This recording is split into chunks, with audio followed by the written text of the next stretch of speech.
లేని జనులు చెడిపోవుదురు, ఆలోచనకర్తలు అనేకులుండుట రక్షణకరము. నాయకులు లేని జనులు చెడిపోవుదురు, ఆలోచనకర్తలు అనేకులుండుట రక్షణకరము.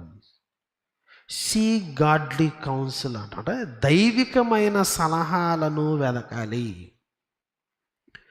ఒక కోర్స్ తీసుకోవాలనుకున్నప్పుడు, దైవ చిత్తము మనం నెరవేర్చాలి అనుకున్నప్పుడు ప్రార్థనతో పాటు దైవికమైనటువంటి వ్యక్తులు, ఆధ్యాత్మికమైనటువంటి నాయకులు, తోటి విశ్వాసులు, ట్రస్ట్ఫుల్గా ఉండేటువంటి సోర్సెస్, ఆ విశ్వసనీయమైనటువంటి సలహాదారుల యొద్ద మన యొక్క ఆలోచనలను, నిర్ణయాలను డిస్కస్ చేయడం అనేది, ఆలోచనకర్తలతో మాట్లాడడం అనేది చాలా ప్రాముఖ్యమైన విషయం.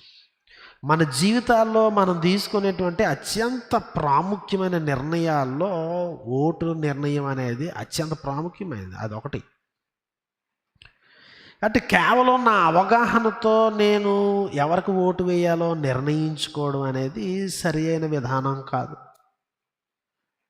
దైవికమైనటువంటి సలహాలు, సూచనలు మనం తీసుకోవాలి.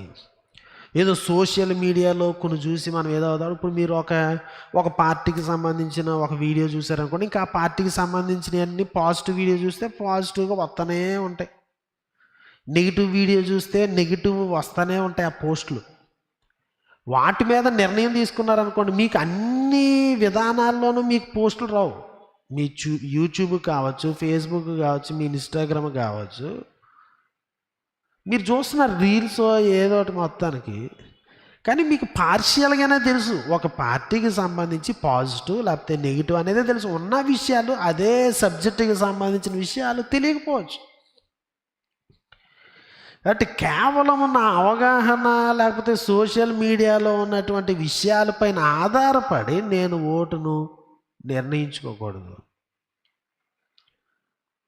అంటే కేవలం ఇట్లాంటి వేస్ మీదే మన బిడ్డలను మనం స్థిరపరచడానికి ప్రయత్నం చేస్తామండి, చెయ్యం.